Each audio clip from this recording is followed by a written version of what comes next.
И ето как след това да го сложите пак на ваша PlayStation. Ето как. Първо трябва да махнете това. И чакайте първо да го махна, защото ще се развали така това. Махнах, ето. След това трябва заряното да го таковате пак тук.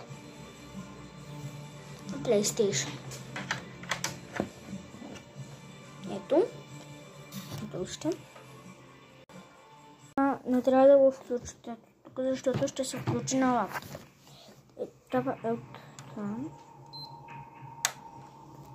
След това трябва тук да го сложите пак. Сега ще го сложа, а ще спра видеото. Ето.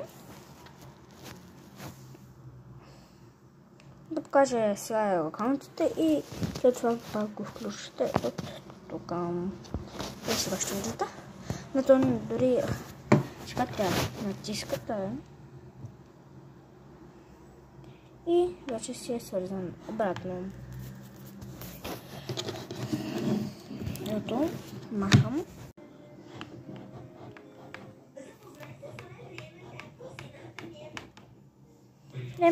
Така се свързва.